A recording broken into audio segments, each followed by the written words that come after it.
Here we go.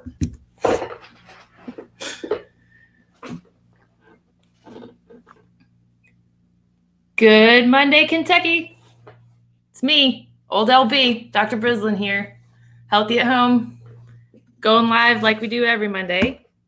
We've got an awesome lineup today. Hope y'all are joining us. Maybe you turned on your notifications in Facebook so you never miss one of our awesome live casts. It's a little dark in the room I'm in, sorry.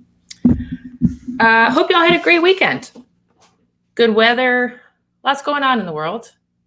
And we're just glad to be here to be together. So today's plan, as you know, we gather every Monday to look at what's coming in season. Maybe you've got your first CSA share ever. Maybe you're really enjoying going to the farmer's market to say a safely distant hello to folks, see what's coming in fresh, explore new and exciting vegetables. And this week we have got perhaps one of the most exotic looking vegetables out there, although it may be up for debate.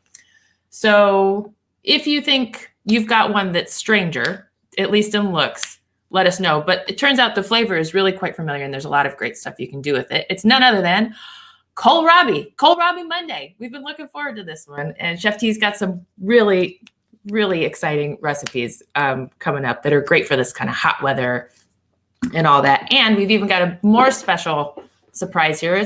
We love when we can bring our farmers in and see what's happening out in the fields, especially those of us who are working at home all day, every day. So today we have Adrienne Eggum from Stonehedge Farm, and I'm going to bring them in.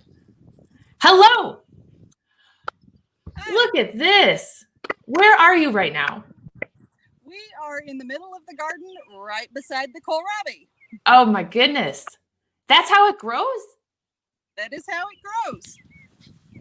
The bulb part grows above the ground with all the pretty leaves that you can use like collards. We have the purple ones. And then down here we have the green ones. This is Cossack. It is the larger variety. This is actually a very baby because you can let these get almost basketball size. Basketball size? Yep. I don't think I've ever seen that big. So when did you plant those? So it is June 8th, and those are good to harvest. When did you plant them? They were planted in the greenhouse in mid-February. Wow. The field in early April. Fantastic. So tell us what else do you grow out there at Stonehedge? A little bit of everything. We start the season with lettuces and radishes, beets, onions. We grow 11 different kinds of summer squash, 12 different kinds of winter squash, 9 kinds of beans, lots of kales, the kohlrabi, of course, mustard, fennel. I feel like I know vegetables pretty well, but I could not name 11 kinds of summer squash. I could maybe get 5. We've got 11. Do you have a favorite? The Zephyr. The Zephyr. Yeah, it's a combination of yellow squash and kusa zucchini. That's the yellow on top, green on the bottom. Yep. Oh, I do like that one. I don't think I knew its name except for yellow on top, green on the bottom one. Yep. Awesome. And so I know Tanya loves finding your product. Where do you sell? You're repping the Lexington Farmers Market. Is that your primary market? That is our primary sales point. We do Tuesday, Thursday. We're starting Wednesday this week, and then Saturday and Sunday. We do all the markets. Wow. I don't think I knew Lexington. I knew they had the Saturday, Sunday, Tuesday, Thursday. Where's the Wednesday market? It is going to be on Alexandria Drive this year. It's starting this Wednesday. Oh, fantastic. Great. It's a night market. It's from 4 to 7. Oh, awesome. Well, if you are someone who likes to sleep in on Saturdays and doesn't make it out to the market, maybe you can go at the end of your day on Wednesdays. That's fantastic. So do you have a favorite way to prepare kohlrabi, or when people come up, what is a common reaction you get to this vegetable? Usually we eat, well, everybody looks at it and asks me what in the world it is. My kids, when they were little, called it space cabbage. Space cabbage, yes. It looks like an alien. Our favorite way to eat it is actually out here in the field raw, just by itself. We'll peel a bulb and slice it and eat it for a snack. But I also like to layer it with potatoes. I use my potatoes au gratin recipe, and I'll alternate layers of potatoes and kohlrabi, and it kind of comes out like potatoes au gratin and broccoli casserole. That sounds like the very best of both worlds. Adrienne, that is an awesome recipe. Great. Well, thank you so much. Do you want to give us sort of, I can see someone's operating the camera for you. Can we get sort of that beautiful panoramic view around you all? Sure. Oh, what else can we see here? So what else is growing in the next row? This is squash. And then across after the squash is more kohlrabi. And then there's the fennel, the kind of fruity stuff over there. And then peppers and eggplant, okra, and the kales. Yep. The kales is out there by the fence. Yep, and got my husband and an employee putting in irrigation. Mm-hmm. I love that y'all call this the garden. This is not a garden. A garden is my 3 struggling tomato plants out back. This is so much more. Oh, that's so beautiful. I can almost smell the fresh air. There's the lettuce that's there and the onions. Look at that. Oh, and you got a high tunnel. No, that's our greenhouse. Yeah, that's the greenhouse. Oh, full on greenhouse. Oh, wonderful. And who's this talking to us right now? That is Delenn. She is a friend of mine from grade school. Mm-hmm. We've been friends long enough, I care to admit. This is so wonderful. Y'all, thank you so much for joining us. Tanya's going to show us some ways to cook it. But again, we can find you and your kohlrabi and the fennel, which is, everyone knows, my favorite, at every Lexington farmers market. Do you do a farm stand? No, we don't, but we do pre-orders for farm pickup. Perfect. And where can we pre-order? The easiest way to find us is either on Facebook or Instagram. We have a link to our online store on both of those. Perfect. Maybe Bethany, who's our student, who's helping us she's our graduated student, can help us find a link to those and put it in the chat. Fantastic. Adrienne, thank you so much. I would give anything to be out there in the field with you all. It just looks like such a gorgeous day on the farm. And let's cook. Thanks. All right, let's bring in Chef T. Good morning. Good morning. That was amazing. I have been a fan of Adrienne's for quite some time now, just because her produce is gorgeous. I'm going to lift this up here. This is my little pig plate that pays homage to me being a native Marion Countyan. And this, I don't know if we can get the laptop in, Lily, for a close-up. These gorgeous vegetables need a close-up right now. Tiny little carrots that are so tender and sweet. She, this weekend, had 2 kinds of sweet onion, and look how tiny they are. She had red and these whites, radishes, beautiful rainbow chard, and of course the kohlrabi. What I also love about Adrienne is that she is fearless in some of the esoteric stuff that she will try. Not only does she have that many squashes, she has about 6 different varieties of eggplant. We don't have any today, but you saw that gorgeous teeny tiny little fennel that she has, and kohlrabi. I mean, when people have never seen a vegetable before, I'm sure it's hard to at first get them to try it. So you're taking a risk by planting that, not knowing if you're going to be able to sell it. But she does that all the time. I walked up one Saturday and I said, "What is that?" And it's Celtis, which is it's in the lettuce families, and we just did a huge unit on lettuce and I read about it, but it's an Asian variety that's grown for the stem and not for the leaves. And you peel the stem and you slice it really thin and add it to stir fries and things. It has a little bit of bitterness, but it's great as a background to other vegetables. And then when we did the radish unit, and I was finishing up all of my reading on that so I could distill the information, I read about rat tail radishes. And I was reading the description. It's long, kind of bean looking. I was like, what in the world would this look like? Well, the very next day, Adrienne posted a picture on her Facebook of a rat tail radish. It was kind of a weird little coincidence, and it makes you think, well, maybe I should be doing what I'm doing.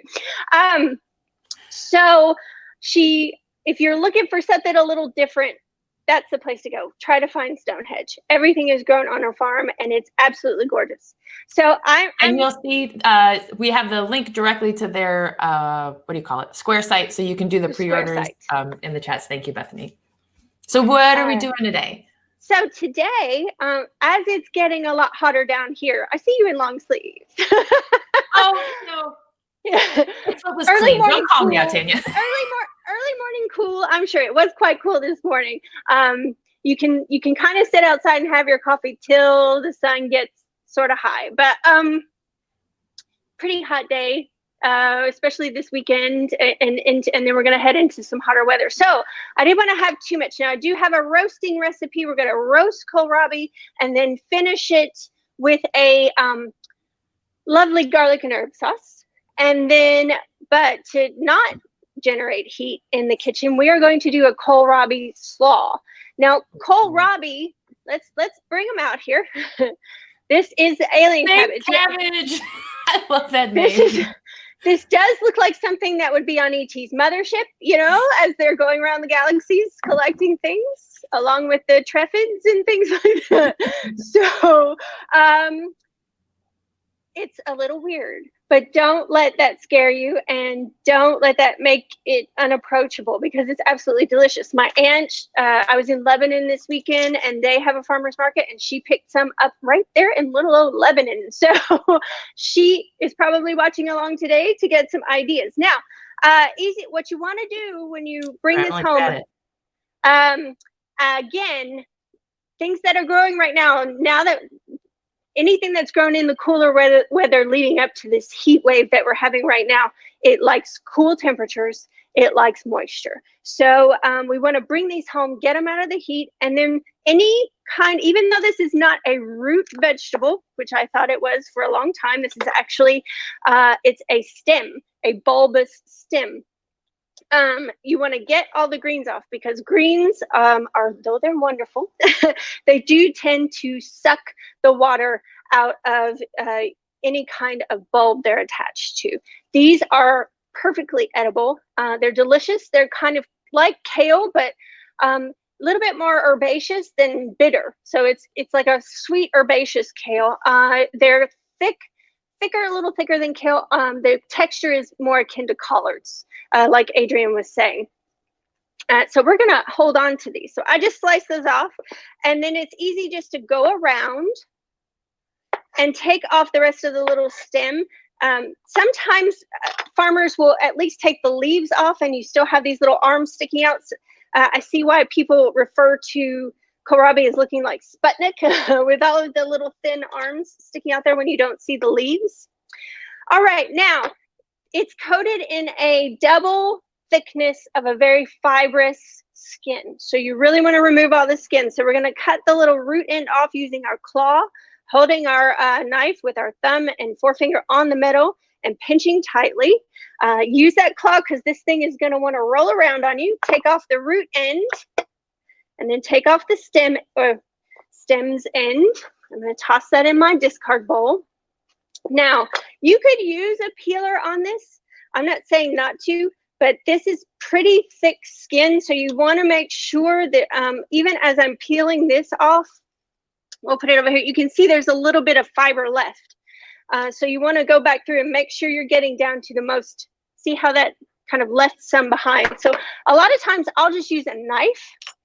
If you don't feel comfortable using your chef's knife, then just take a paring knife, and you just very carefully follow the curve of the side of the kohlrabi. This is a great way to peel because you've got a stable surface.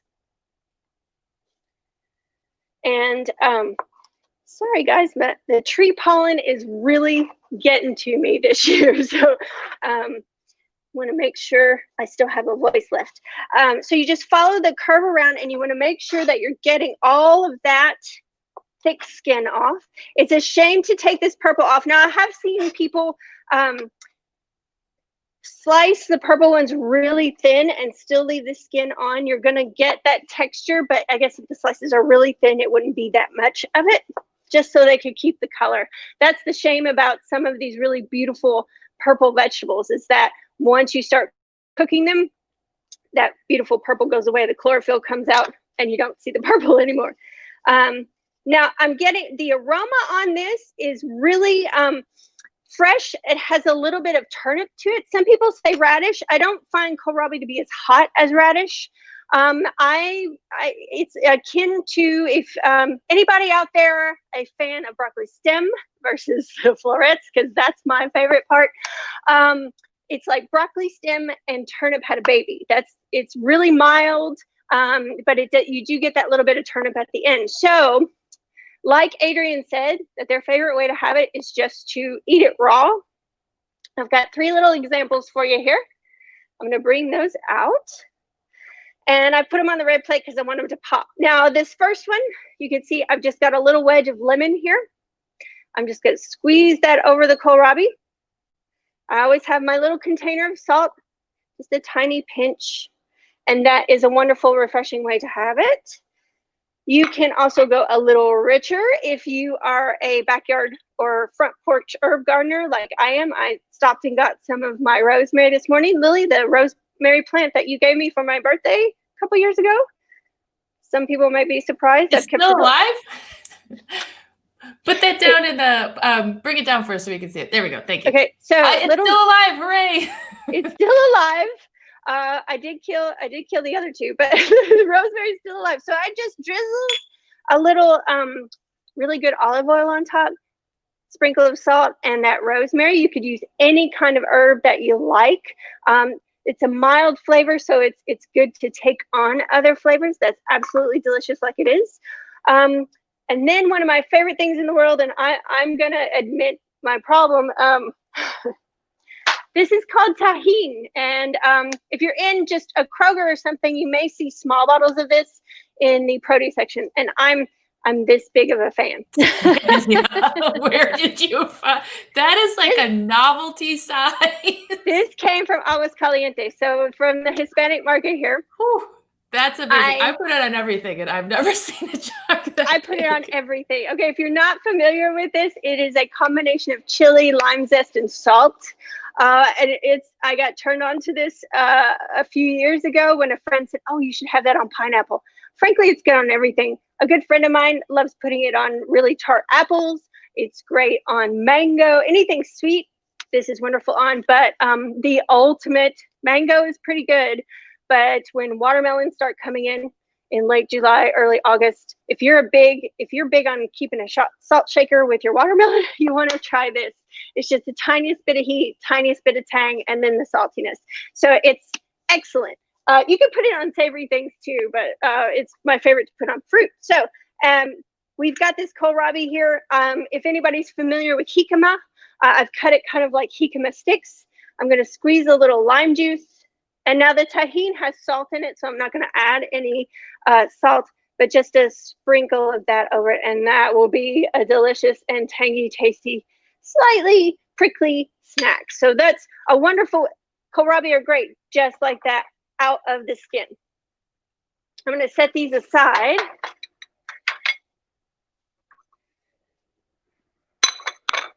All right, now we're going to start with the roasting part of the first dish. We're going to skip into the slaw while they're roasting, and then we're going to come back and finish that. So I'm going to show you how to break down the kohlrabi into wedges. I'm going to make sure I'm grabbing from the right tray over here. So I'm going to take this off. You'll get to see the breakdown once again. And I'm going to go through this pretty quickly. You take your time as you're cutting your kohlrabi. And shout out if there's any questions so far. Have you tried kohlrabi before? Mom and I had it this weekend. And we had it sauteed with a bunch of other spring vegetables. I like to, go ahead. No, we haven't heard any comments. We also have a little bit of delay because we're using a streaming platform, but I always neglect kohlrabi, but I do love broccoli stem. So I feel like I would throw it in a stir fry or even pasta, really. I put broccoli stem in like a pasta primavera. Because I was so inspired. We did pasta primavera with a group of kids. Tanya led them through it. It was the most precious thing we've ever done, which is really saying something.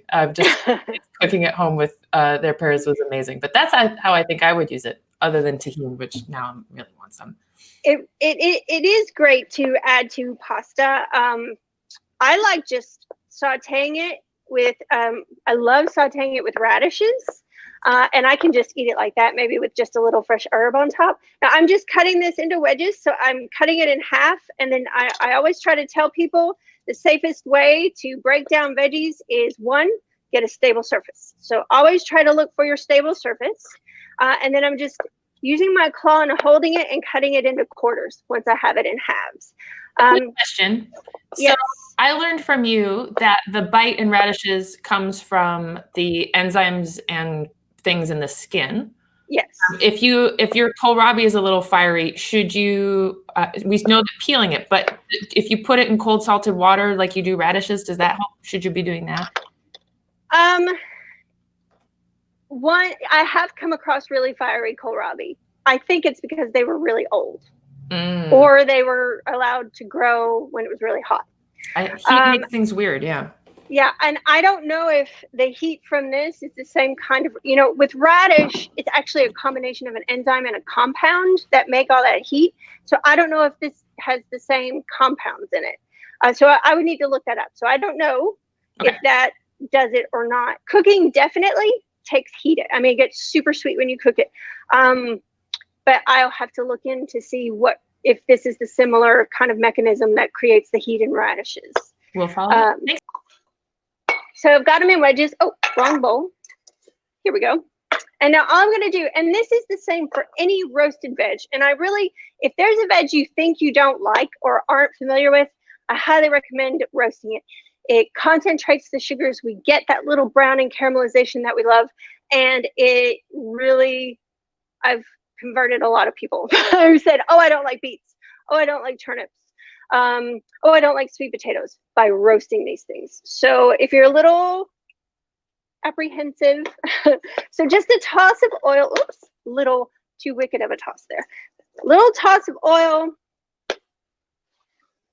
I let my salt get away. Little sprinkle of salt, tiny pinch of pepper, and a toss. Now you just want to put enough oil to coat your veg. You don't want any pooling at the bottom. We're not drowning it. It's not going swimming. So just a little bit to coat. And I have a parchment lined sheet pan here. I'm just doing or a couple of each of these. You'll notice in the recipe, it's at least double what I'm doing today. I try to keep my portions small.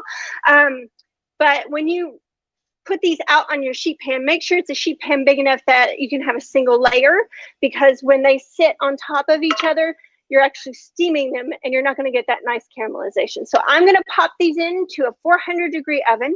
I'm going to check them in around 10 minutes. These are pretty small pieces and there's not too many. So I might give them a peep a little bit before that.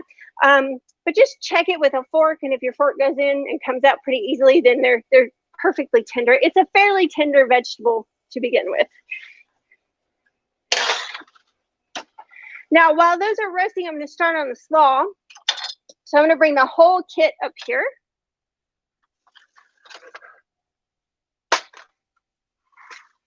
All right, now we are going to you can do this several ways. I am going to cut little matchsticks today because I want to show you that process. You can also, this is so tender, you might not get a good shred on it on a box grater. It may just tear. But if you have a grating attachment for your food processor, then that might work, because it's going so fast that you might get a good grate off of it. I have not tried that. For such a little amount, I don't want to dirty up my food processor more often than that. So I just do it by hand. I'm going to use Adrienne's carrots in the slaw today, and they're so tender and they're so tiny that I'm actually not going to grate them either, because I think, again, they would just tear to pieces even on a box grater. So I'm just going to slice those into really thin slices. And then I'm going to add a little bit of the kohlrabi greens so that we can use those today. Now, if you get kohlrabi that doesn't have greens on it, you can add some chard or some kale or some cabbage or any kind of fairly dense leaf to your slaw. All right, now I'm going to slice this into thin slices, pretty thin. See how tender my knife just kind of goes through like butter. Kind of like you would for a really thin au gratin slice, maybe even getting close to a potato chip. Again, you could just grate these.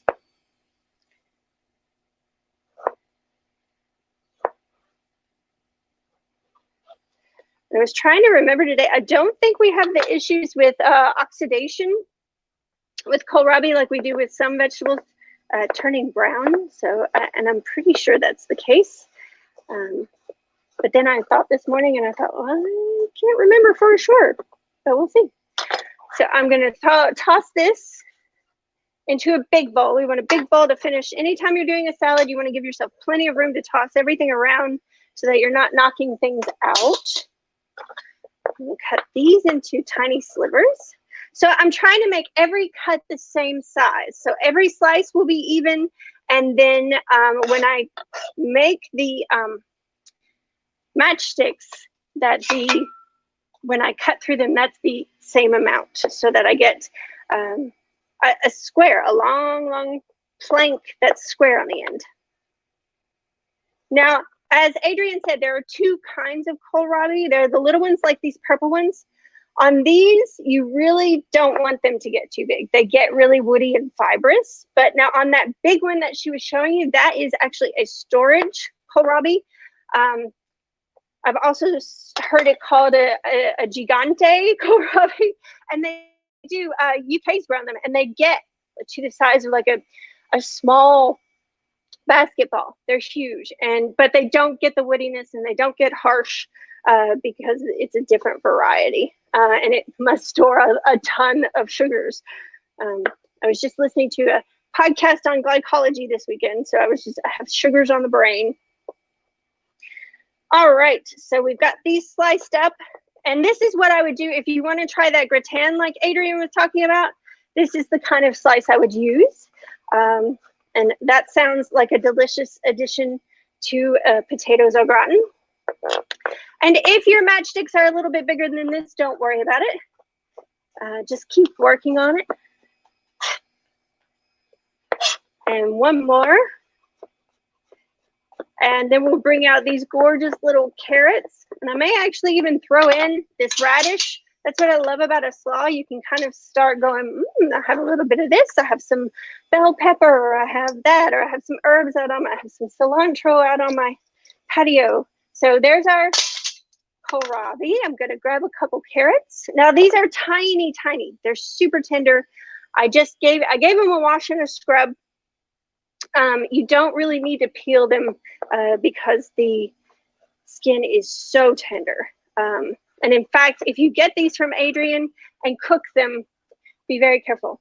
They will not need a lot of heat because they are already super tender. So you don't want to overcook your beautiful little sweet carrots. I can't imagine what the bricks meter would say on these. They're super sweet. And I'm gonna just slice a few of these up to add. Again, just holding. I'm cutting these on an angle because I just think it gives it a little bit more visual interest. And wouldn't we call that on the bias, Tanya? And I was going to try to make a joke that's the only time that we welcome bias in our kitchen. I've been hitting the jokes this week. You've been hitting them. So I'm just gonna, the only kind of bias right here. All right, we're gonna mix it. I'm gonna toss in, since I've got them right in front of me, I'm gonna toss in a couple of these radishes. Radishes are great in all kinds of salads. I will chop them up and add them to tuna salad or egg salad. They're really good just tiled on top of an egg salad sandwich, or if we're still making avocado toast, you might want to throw some of these on top of that. Tahini is really good on avocado toast. There I go again. I'm obsessed. I should be a spokesperson for I'll buy stock. And then I've got some of these beautiful little candy onions of Adrienne's, and I'm gonna slice up a little bit of that, and then we'll make a cilantro lime vinaigrette. Actually, I'll use the greens. And again, just a simple little chef hack here. I'm gonna cut these on the bias so that I get an interesting shape out of them. Oops, didn't grab that one soon enough. There we go. There's some green onion. I might reserve a little bit of that to put on top. And now I'm going to take these. Now, any kind of leafy green, you want to take off the stem. It's pretty easy with kohlrabi because the stem gets so small the moment it hits the leaf. But I'm going to stack these up, roll these up in a little burrito, and we're going to do a different knife cut Still use your claw. I'm going to take off the end. Those have a few bites to them. And then you just cut this into tiny ribbons. The French term for this is called chiffonade, but basically it's just little ribbons. I just like saying the word chiffonade, and it's beautiful for a garnish, and then you can use it with anything that's kind of soft and leafy like that. So we're going to add those in. Now we're going to make our cilantro lime bin. It's one of my favorites. This is cilantro from a friend's backyard, actually, who normally works across the hall, and we haven't seen each other for months. So we went and stood in her yard, and she insisted that I pick these beautiful leafy cilantro. I have a little bit of garlic, bulb garlic. I have a lime, some of our gorgeous double barrel honey that's been aged in bourbon barrels, and we know Bethany loves that stuff because that's her obsession. So I have tahine, she has the double barrel honey. And I'm going to put all of this together with just a little bit of olive oil for our dressing. So I'm going to grab my bowl. Now, before I juice my lime, I want to get a little bit of the zest off of it. So I'm using a zester. If you don't have a zester at home, if you have a box grater, you can use the little star-shaped graters on one of the sides. If you ever wondered what those were for, it's good for zesting, creating kind of a really small grate. And you can also just peel off sections of the peel with a regular vegetable peeler. Just be careful not to get to the pith, the white part, when you use that, because it can be really bitter. That's where that bitterness and citrus comes from. So you want about a teaspoon of zest, which is about the zest from one lime, somewhere in there. Easy enough. And I'm going to slice this in half. And I have just a little hand juicer here, or you could squeeze it in there. Maybe hold your hand under it to catch the pips or the seeds. And then I'm going to put this in my juicer. If you have a little reamer, a hand reamer, that might be good. And we want around 2 tablespoons, and I think that's going to take both of these. There we go. And that is, I love these. So if you're interested, I would highly suggest that. Now I'm going to mince my garlic. So I'm going to, am I covering? I'm covering. Mince my garlic. So I've got to pop it out of that papery shell. If you've not joined us before, you know how much joy I take in doing that. It's just a nice little release. And I'm going to start slicing it. Oh, I can smell the kohlrabi. Let me check on it. Oh, no, it's good. We don't even have caramelization yet. And then once I slice it, I'm just going to do that move where I put the tip down, put my hand on top, and lift and lower my knife like a lever and just rock it back and forth.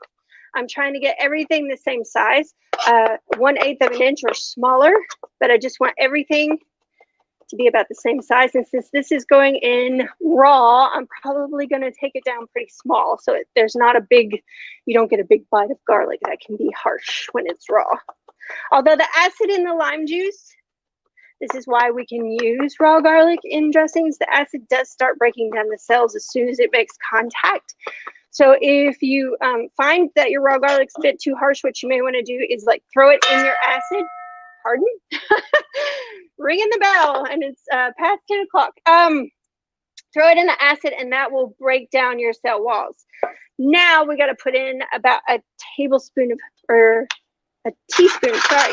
Don't mean to mislead you, but it is on the recipe. A teaspoon of the honey.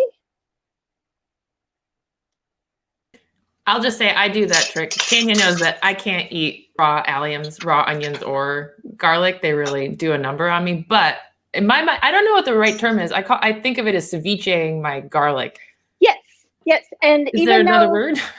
No, even though that is just the interaction of the acid and the surface of the cell, it is considered such a denaturing of the cell that it's a kind of a air quotes cooking process. Yeah. So like if I make pico de gallo or if I do something like this, I throw it in the lime juice and let it sit quite a while I'm doing everything else. And then I finish it last and it does okay. So if you're like me and the raw alliums are your enemy, they are to a lot of people. Yeah. So I'm just whisking in the honey, and I'm not going to measure. I'm just going to eye this, but certainly feel free. This is some olive oil. We want about 2 to 3 times the amount of our acid. Oh my gosh, you should smell this. You'll want to make this dressing just to smell it. And this would be great on any summer veggies. If you grill or roast some, to toss them in some of this right after, maybe with some cumin sprinkled on top. Zucchini is really good with cumin and cilantro. So if you're, once zucchini comes in, it comes in. So if you're looking for stuff to do with it, maybe grill it or broil it and then put some of this dressing on top. A little bit of salt, tiny touch of pepper. And I'm just going to take a spoon and drizzle this over. I try to remind our students all the time. Sometimes they don't hear or they ignore me. Don't pour all your dressing in at once. Just drizzle over. I forget the name of the character who did all the nutritional stuff on Saturday mornings, but he goes through my head every time I do this. Don't drown your food. He was the one who said, a hanker for a hunk of cheese. If anybody remembers what that character's name is, it wasn't Schoolhouse Rock. It was something different. I have no idea what you're talking. Hanker for a hunk of cheese? Yes. When you're dancing a hoedown and your boots kind of slow down, or anytime you're weak in the knee. Yes. He would come on Saturday mornings for cartoons. Someone please remember that. I need to know. That's hanker for a hunk of cheese. Those 70s informational cartoons, in addition to Schoolhouse Rock, that would come on Saturday morning. Okay, all right. So I'm going to put just one more spoon. I did independently, I don't know, I didn't mention it. I hope you saw it. Oh my gosh, I forgot all my cilantro in my dressing. I'm talking too much. I'm carefully starting to be around people again, and I think now that the floodgate has opened, I just can't stop. So I'm going to pick the leaves off of the cilantro. I should have added this to the dressing, but since I've already added the dressing, we're just going to add this straight to the slaw. And even if you are fortunate enough to not taste soap, when I find cilantro is very polarizing. People either really love it or really hate it. If it's not enough cilantro in the dressing, then just add some more fresh.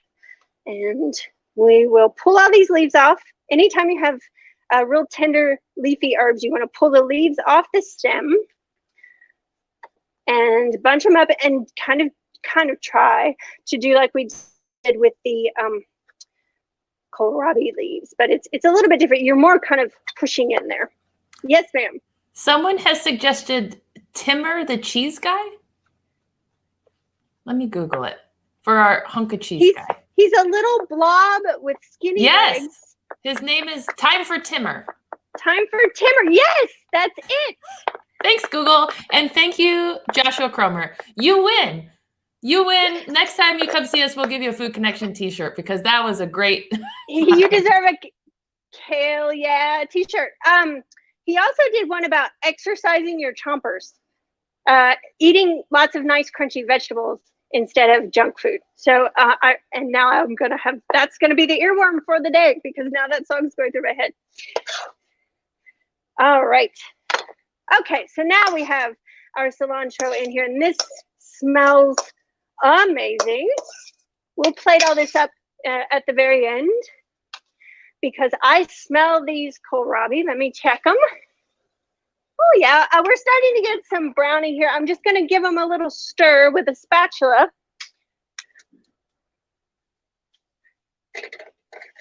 So I'll bring them out here. We're getting a little browning on the edge. Pretty tender. There we go. We just need to flip them over. That's all we need to do. And I'll put them up top. Hopefully we'll get just a tiny bit more color. While we do that, I'll prep up the stuff for our great garlic and herb sauce and try to smush it into one word. All right, let me get rid of this kit and bring on the kohlrabi and garlic herb sauce. My good friend Maddie Evans of Rise Up Pizza says that maybe he's quoting, I'm sure he's quoting someone else, that mise en place is both a principle and a way of life. It is a mindset, not just an act that you do. And I was like, that's good. I don't know who you stole that from, Maddie, but mise is life. Bourdain he had a lot to say about doing your mise before you get going. I would be completely lost if I didn't have my mise for these demos, let me tell you. All right, so I'm kind of riffing on this recipe a little bit. If y'all, I'm sure some people who really rely on recipes probably don't like me doing this very much, but just trust me, come with me. Let go of your training wheels, and we're gonna learn how to improvise, especially if it means incorporating lots of local fresh veggies. I've got, instead of bulb garlic for this one, I do still have some of Elmwood's green garlic, so I'm going to mince that up. Let me clean off my knife real quick. That's what I should do. I should have just 2 knives. That would be better mise. All right, so I'm going to slice up the green garlic, going into the light green part, not too much more. And then I'm just going to give that a chop. You would normally slice these cloves. If you're using bulb garlic, just slice your cloves. You don't have to mince those. But I don't want a big slice of garlic in this. I also said 1 shallot, but since Adrienne also had these gorgeous red candy onions, teeny tiny things, I decided I would use this instead of the shallot. But I'm going to mince it like I would a shallot. So I'm going to slice this in half. I'm going to try to, even though this is a tiny little veg, you're going to still use that claw and put the tip of your knife down. And I'm going to do a mini onion, so I'm just going to make a slice in it. You could just, whatever means gets you to a mince on your shallot or on your little bit of red onion. You could use just a tiny piece of a regular whole red onion. That would be fine. Get it into a mince. And I'm going to use the other half as well because we're cooking this. And 2 cuts on this one. This is a little bigger.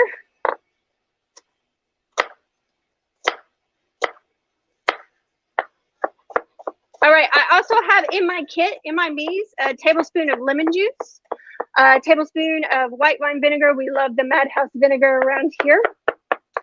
I have a little bit of dried basil.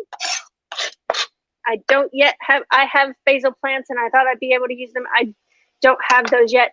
And a tiny bit of crushed pepper, crushed red pepper. And then I have some fresh parsley, and I bet you can guess what we're going to do with that. And I'm pulling the leaves off here. I'm going to, as soon as I get this chopped up, I'm going to pull the kohlrabi out. Set a timer if you're worried about over. You can either, I always roast at 400, so I get a deep caramelization. If that makes you nervous, go at 375. That'll give you a little bit more leeway, a little bit more time to check on it.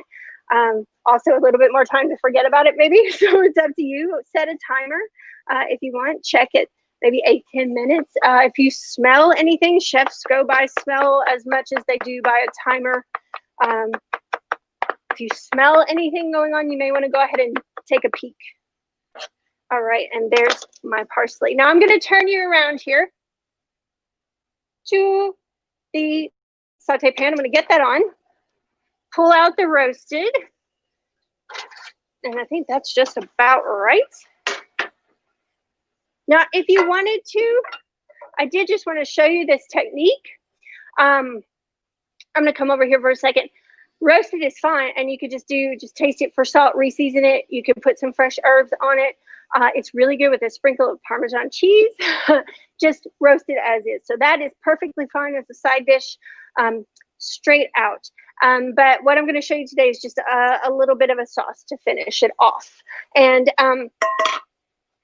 we are going to throw our dried basil in a little early. If you have fresh basil, you want to wait till the end to kind of toss that in. Okay, that was the only other point I wanted to make on that. I am going to, now if you are a brave soul and you like anchovies, you could add a little bit of minced anchovy to this as well.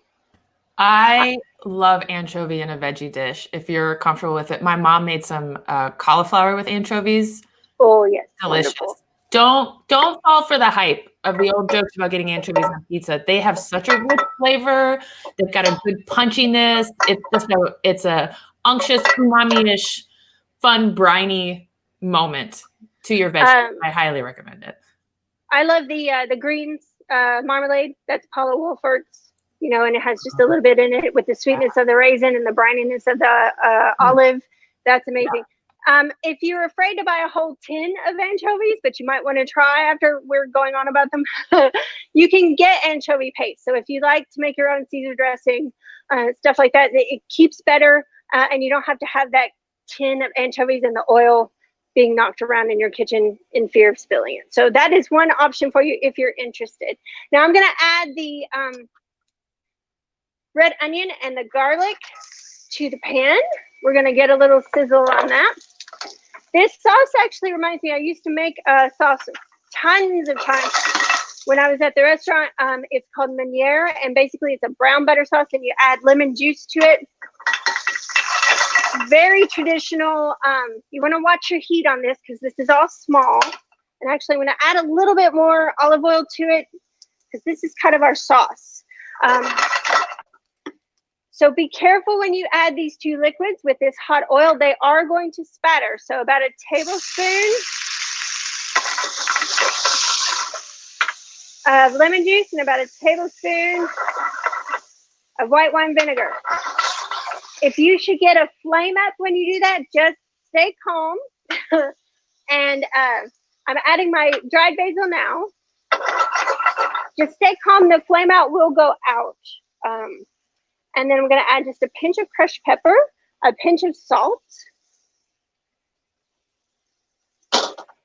and the kohlrabi itself. So this is a very kind of traditional, it's very French to me to have veggies, especially in a very light lemon olive oil sauce with garlic. If you like, Lily's gonna like this suggestion, throw in some capers. You know me so well. And then all of the fresh parsley. And if you'll give me just 1 second, let me move this out of the way. We'll plate that up.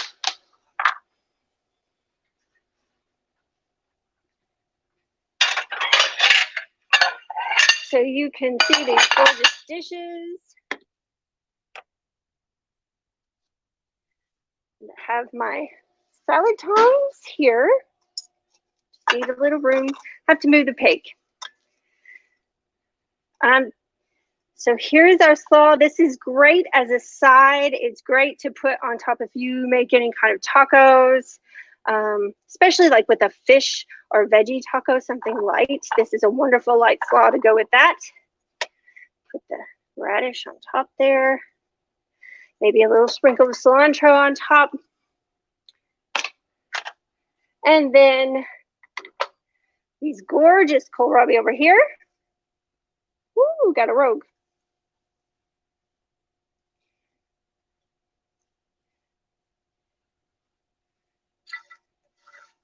And then make sure you get all that sauce on there. That's the good part. All right, any questions? What about our green onion? Oh yeah, thank you. There we go. Our garnish. That's Lily. You are my you're my expo chef.